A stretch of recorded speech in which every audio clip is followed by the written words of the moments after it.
China has declared firm support for Nigeria's government, stating it backs the country's right to pursue her own development path suited to national conditions. In a statement on the Chinese embassy's website in Nigeria, China's foreign ministry spokesperson Mao Ning emphasized China's opposition to any country using religion and human rights as excuses to interfere in Nigeria's internal affairs. The response is against US President Donald Trump's recent threats of potential military action in Nigeria over alleged persecution of Christians. China explicitly opposed threatening other countries with sanctions and force, reinforcing her position against such interventions.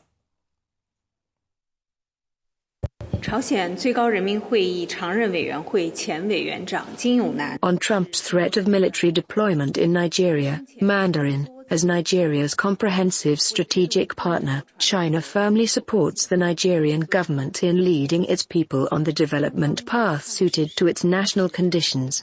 China firmly opposes any country using religion and human rights as an excuse to interfere in other countries' internal affairs and threatening other countries with sanctions and force.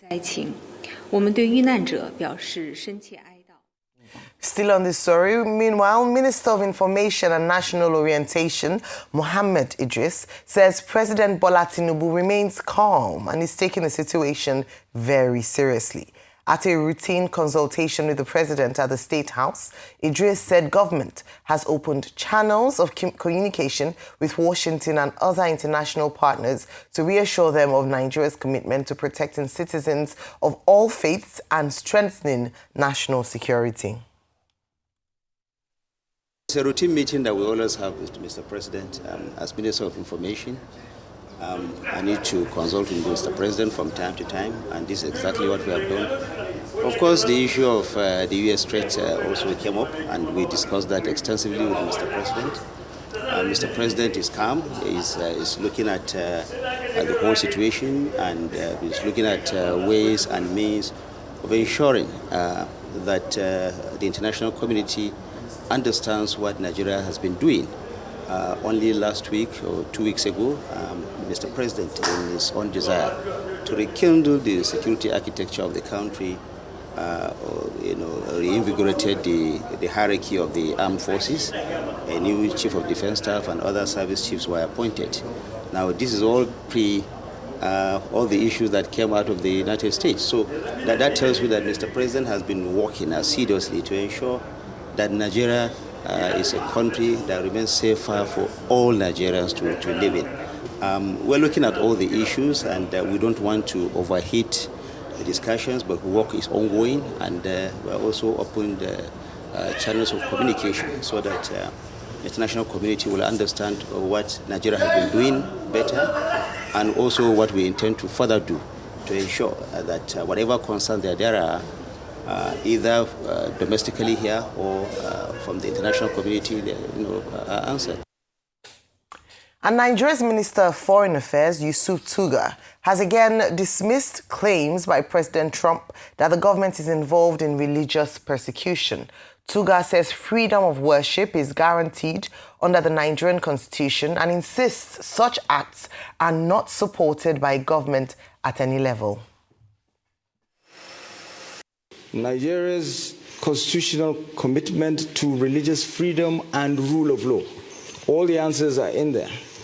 And this is what guides us. And this is what shows that it's impossible for there to be a religious persecution that can be supported in any way, shape, or form by the government of Nigeria at any level, be it federal, be it regional, be it local. It's impossible. And our laws are there, and all the answers lie in this. And what we are trying to make the world understand is that we should not create another Sudan. President Bola Tinubu has written to the Senate seeking approval for a fresh 1.15 trillion naira borrowing from the domestic debt market to finance the deficit in the 2025 budget. The president's request for approval for fresh borrowing was contained in the letter read yesterday by Senate President Godswill Akpabio during plenary. According to the president, the proposed borrowing was aimed at bridging the funding gap and ensuring full implementation of government programs and projects outlined in the 2025 fiscal plan. In the letter, Tinubu stated that the loan request was in line with the Fiscal Responsibility Act 2007, which mandates National Assembly approval for all new borrowings by the federal government. This comes as the Senate yesterday resolved to conduct a full-scale investigation into the railway project executed under former President Muhammadu Buhari following persistent derailments, vandalism and mechanical failures on the Itakpe-Warri standard gauge rail line. Now to politics. 72 hours after announcing the suspension of the National Secretary and the 3 others and notifying INEC of the decision, there's celebration in the camp of the PDP National Chairman Umar Damagum-led National Working Committee and the Fintiri-led National Convention Organizing Committee. And Oyo State High Court has ordered the PDP to go ahead with its elective National Convention in Ibadan. Arise News correspondent Mary Chinda reports. The leadership tussle within Nigeria's main opposition party deepened as a federal high court earlier halted the planned convention, only for a new ruling from the Oyo State High Court, presided over by Justice A.L. Akintola, to clear the event for November 15th and the 16th, 2025. Justice Akintola's order followed a suit filed by aspirant for the position of the Deputy National Organizing Secretary, Folahon Adelabi, who sought clarity on the legality of the convention. The court directed INEC to deploy officials to observe proceedings. Further step towards repositioning the party and our upcoming convention. Embattled PDP National Chairman Umar Damagum had earlier reaffirmed the party's NWC's resolve to go ahead, saying no one can hold the party to ransom, while promising a transparent and credible exercise in Ibadan. In contrast, the PDP National Ex-Official Forum, in a statement signed by its chairman, Clement Faboyade, described the decision as a victory for justice and internal democracy. The Oyo State PDP chairman has also hailed the judgment, calling it a decisive step towards repositioning the party for the 2027 general elections. So we are happy. We are happy.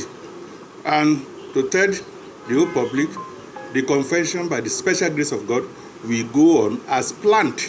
As both factions dig in, analysts warn of a possible parallel convention, a development that could further deepen the party's internal crisis. Mary Chinda, Arise News. All right.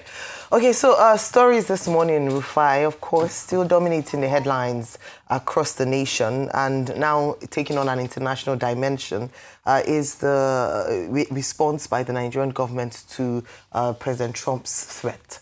Of course, more borrowing by the president approaching the National Assembly. And then the PDP has obtained a court judgment in Ibadan. Your take on these stories? I mean, the interesting game in the PDP keeps going on. But you see, I'm taken aback by this borrowing. I thought there was a 1 billion we took recently from World Bank. We say we're going to take, because you see, the borrowing is so much now that you've lost track. I've lost track. There's another 1.15 trillion for budget support. There's another 2.5 trillion and 500 million, 2.5 billion and 500 million for Sukuk and all of that. At the same time, it is this same government that released a message that we have removed subsidy so that we can make savings, and they are making savings. Secondly, the same government, in one breath, says they are breaking records with revenue. So why are we borrowing? See, I'm sorry, with my little knowledge about things, you can correct me if I'm wrong. I think your revenue is supposed to be able to cover your nascent costs. So if you are raising the revenue, and we are borrowing heavily, take for instance, the case of the Eurobond we needed to pay up. We decided to take loans to be able to clear up a Eurobond, but we have reserves. So there are many things that I don't understand. But the borrowing is getting too much. This was not the agreement we had now. When we said, okay, subsidy gone, the agreement was that, oh, we're going to save more money and expend them on projects. We didn't say subsidy gone and borrowing will continue. So where are all the subsidy savings as we speak today? At the same time, in all of this, we are making more revenue. Contractors are not being paid. Ayo, I've been getting messages from Association of Indigenous Contractors in this country. Finally, it came to an end where they went to the National Assembly yesterday to protest. They said the Deputy Speaker had tried to broker a deal with them with the Ministry of Finance. They said about 3.1 billion or something will be paid, or trillion. The next thing, the contractors said they've not been paid their money. So we can't pay contractors. We are saying we are getting revenue at the same time. We are borrowing heavily. So what is really going on? And that's why we need to tell ourselves the truth in this country. Has this subsidy removal really done the magic we claimed it was going to do? Because it was supposed to be able to save money and be able to expend them to contracts. As regards the probe, I think and I totally support the probe into the railway projects Buhari did. That Warri Itakpe line has derailed many times. Even look at the Kaduna line, derailed. But with the National Assembly, it's just talk shop. Ayo, is it the same National Assembly that say off your mic? Till today, you didn't hear anything from off your mic. I don't trust any National Assembly. If they want to restore my confidence in them, they should tell us what transpired off your mic and the NDDC project and what happened. That's when I would take them seriously. All the talk of probe, it's off your mic that we end it. And for good measure, some people will faint. You remember when they were fainting? As regards the matter of this America and Nigeria, I see a lot of skewing of narrative. You know, this country, may God save this country. We have now turned the narrative into North versus South, which is not supposed to be. We have now done propaganda to an extent where it's now us versus them. No. Are people dying across every part of the country? Yes. Are Northerners, Southerners dying? Yes. Are Nigerians dying? Yes. Has this government done well at stopping the killings? No, they can do more. Because Trump has talked about it now, then there's been a lot. Like I've always said, we're a sovereign nation. Nobody can come in and invade our country without our say-so. We have seen security forces said, okay, we can get American support. But the question is, how can the problem end, the problem of killing? There's a popular adage from where I come from. They say a man sees a snake, a woman kills it. As long as the snake is dead.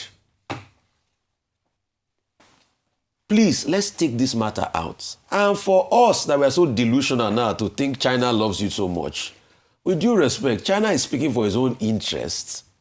Out of the 270,000 tons of rare earth oxide, rare earth metals, China mined over close to 13,000 tons from Nigeria. They are the ones shipping our rare earth metals easily away.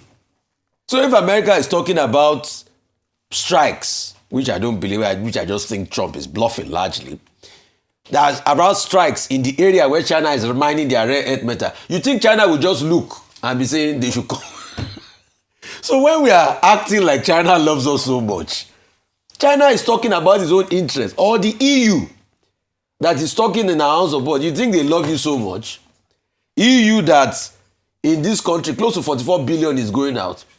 There's a particular refinery out of Rotterdam that out of Nigerian crude and everything, they make close to 9 billion.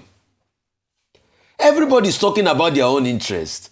But when are we going to have leaders that are in the interest of Nigerians? That's the problem we've always had in this country. Because you can see other countries fighting for their own interests. We are always constantly about the interests of our politicians that steal and exploit us.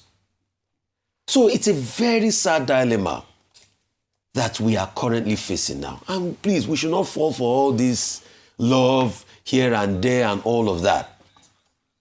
But quickly, a point I really want to make that is very important is I believe the Nigerian army can stop this killing. Is it not the same that this our country is a great country? I am so proud to be a Nigerian. This was the same Nigeria that set up the ECOMOG force. Over 70% of the troop of the ECOMOG force was from Nigeria. That worked over 7 years to bring parity and peace back to Liberia and to Sierra Leone. Nigeria expended $15 billion of its money on ECOWAS. As at that time, if you adjust that money from inflation between 1991 to 1997, from 1997 to about 2001, if you adjust that $15 billion for inflation, Nigeria spent in today's money is over $30 billion to restore peace and parity to West African countries. That same country is great enough to solve its own problem. We need leadership. All right. Okay. Nigerian newspapers this morning are reporting the passing of General Abdullahi Mohammed. General Abdullahi Mohammed, the papers report, both online majorly, that he has passed at the age of 86. He was a distinguished military officer, dedicated public servant, and he served for the better part of his life, Nigeria, diligently, steadfastly, and with a great sense of patriotism. He was governor of, I think, Plateau State, Benue Plateau State, as it then was, 1976-1979. He was Director General of the National Security Organization, the NSO, before the name was changed and it became the National Security Agency, or the NIA, the Nigerian Intelligence Agency. He was, I think, Chief of Staff to General, President Olusegun Obasanjo. From 1999 to 2007, he also served President Shehu Yaradua, as Chief of Staff. He was NSA under General Abubakar Abdul Salami. So you have there a man who served his country diligently. So it's a major loss for Nigeria that such a distinguished general has passed. But we thank God for his life and, for the fact that he had the benefit of making his own contributions, distinguished contribution to the making of Nigeria. Now, as for the PDP, we're now told that the Court of Justice Akintola has now given a ruling to say that the convention November 15 to 16 can hold. I had said, I think earlier this week, that the PDP can go back to the court, seek, go on appeal perhaps, ask for an affidavit of urgency for the ruling of the Court of Justice James Omotosho to be upturned. But what they have now done is to go to the Oyo State High Court. Now, some people just looking at it may say, this is like forum shopping. The courts are of equal jurisdiction. But the issue, the rule, is that where the equities are different, where the subject matter is different, where the persons making the application are also different, then, of course, what will apply will be the rule of lex posteriori, or what is called res judicata. So in this case, the difference on all of those matters that I've identified, the person who went to Oyo State High Court is different, the subject matter is different, the parties, they are also different. So I imagine that perhaps it is now that Oyo State High Court ruling, which is the latest. That's what I was referring to when I said lex posteriori. That will take effect. However, the other party can also go on appeal. But the residual point is about, the fact that what is the party? The PDP is in trouble. I don't know whether they are still in ICU, as Senator Gabriel Suswam said, but the party is truly troubled. But we'll see what happens hereafter. The other camp can also quickly rush to court. So it's an unfolding drama.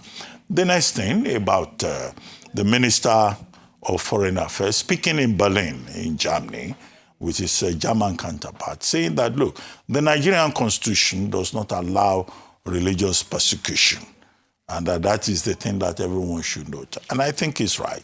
Section 10 of the 1999 constitution says that there shall be no state religion in any part of this federation that is called Nigeria. Section 38 says, look, as a Nigerian, you have the freedom of thought, conscience, and belief. Section 39 says that you have the freedom of expression. Section 40 says that, look, you can associate with people, freedom of assembly. Section 42 says that there shall be no discrimination against anybody in this environment on the basis of faith, religion, or belief, or circumstances of birth. So he's very right to quote the Constitution. But you may then argue that, look, the reality is different. But I get the more important point that Minister Tuga was making, which is that, look, nobody should attempt to turn Nigeria into an equivalent of Sudan, where religion and tribal sentiments, prevail and determine relations within the country. However, the point to make is that religion, as well as ethnicity, are two of the major principal centrifugal forces in the Nigerian question, at the heart of the national question, often exploited by politicians when it is convenient for them. So, and that is why you find this, impression that, look, religion is a problem in Nigeria, and then the established Western media mind, that, look, Nigeria is divided into north to south. After all, the ACF was here, the leaders, board of trustees, and they were saying, look, those categorizations are not just as exact. However, we face the challenge of the characterization by President Donald Trump. And now we have China coming forward and saying, look, the US should not label Nigeria. We have the EU also supporting, the Nigerian government. Look, the rule in international diplomacy is to make friends and to pursue your own interests and to have allies within the international space. China is a major rival of the United States. So we'll be expecting too much if we think that China will take the same position as the United States when it comes to international relations. They're not taking the same position on Russia-Ukraine. It's not the same position on artificial intelligence. It's not even the same position that both countries take in terms of geopolitics. Now, America has tried to push back to say China cannot dictate their foreign policy. But I think it's a good development for Nigeria that we have China speaking up as a friend of Nigeria and saying, look, you cannot dictate to Nigeria as to how Nigeria runs its affairs. And the EU also, showing solidarity. After all, the other day,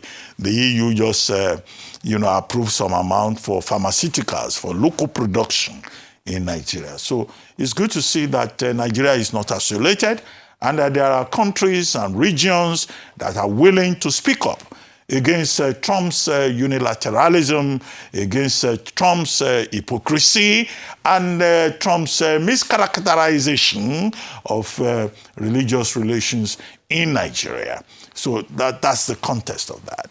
Now, the Nigerian government says is going to borrow, domestic borrowing, right? Yes. 1.5 trillion. The budget for the year 2025 is 59.9 trillion. Now, at the time, the government said there was a deficit of, I think, 1.1 trillion. Now, what the Tinubu administration is now trying to do is to fix that deficit by asking for 1.5 trillion domestic borrowing.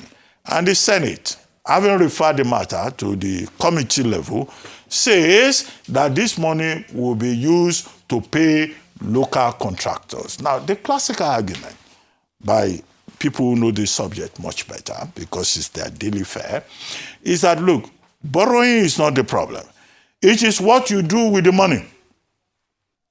And they argue, all these local contractors, we have had issues with these local contractors in this country. Local contractors are the problem that we have been discussing since Monday about, is it the NFF, Nigeria Football Federation, yes, about the building of a stadium, yes, either in Ugborodo or in Benin Kebbi.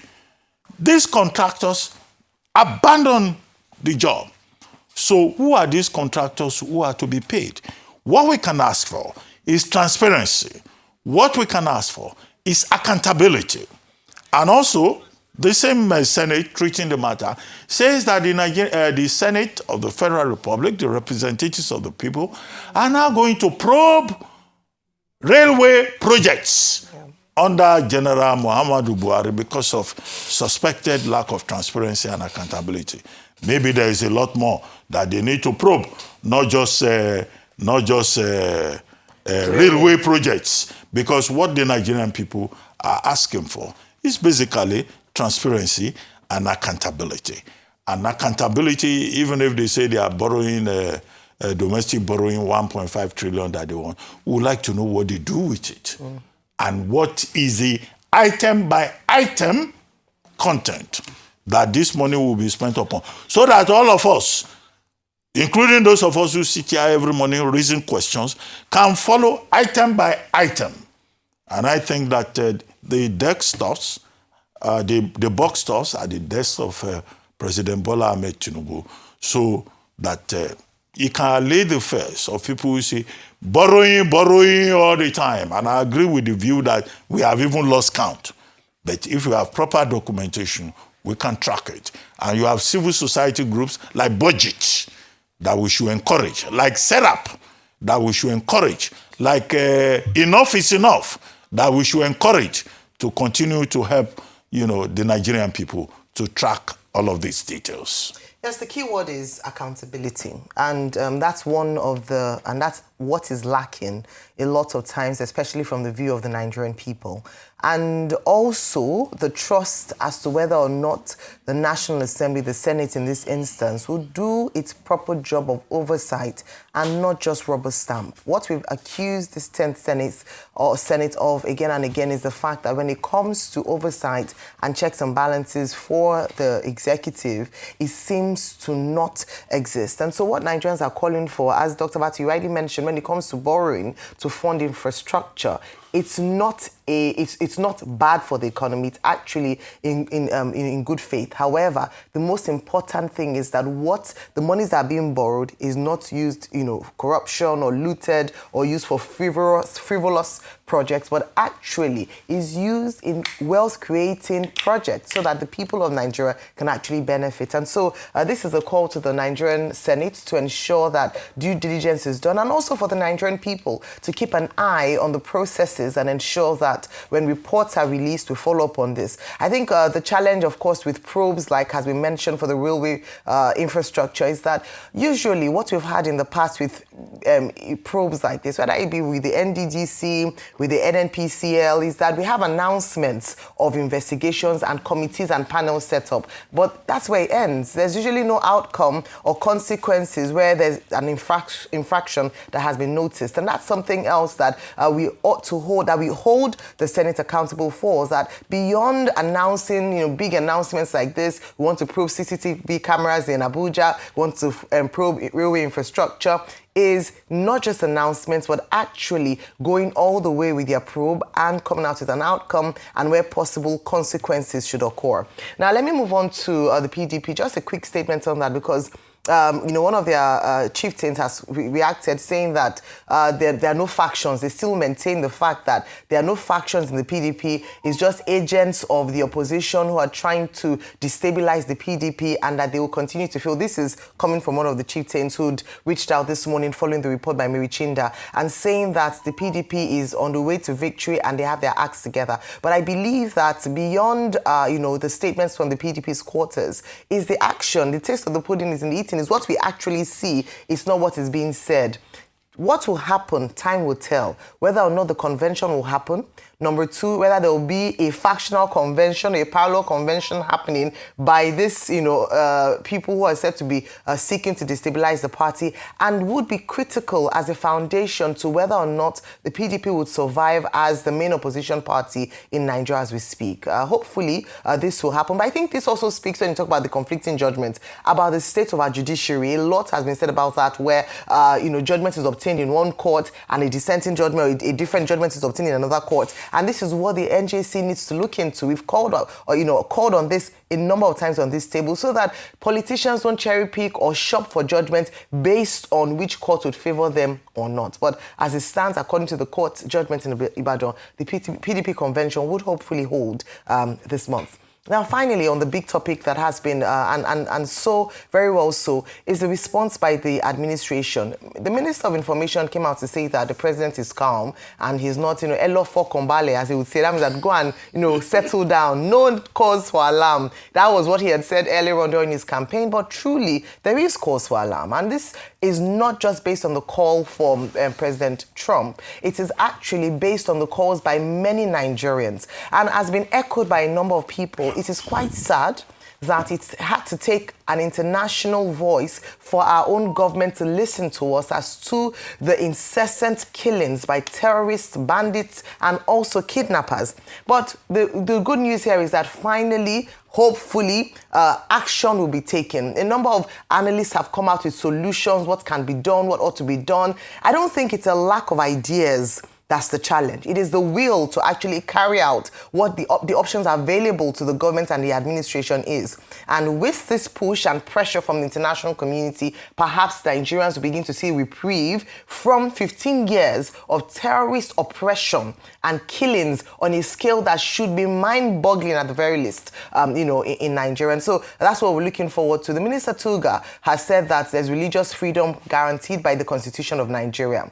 We often say that it's not for a dearth of laws and constitutionally guaranteed rights in Nigeria. It is the implementation. Do we not have the constitutionally guaranteed rights to peaceful protests? Yet do we not see that being challenged on a daily basis? In the same vein, if on a final note, if we talk about religious freedom, I make the case again for people of different faiths living in the northern areas where Sharia law persists. Can we ensure that their religious freedom, their right to religious freedom is upheld, so that we can continue to really speak about what the Constitution talks about? In the course of today's show, we'll have James Blue, we have Anieze Osakwe in Washington, D.C., who will be bringing us live updates based on the responses by China and the EU and, of course, the Nigerian government. So stay tuned.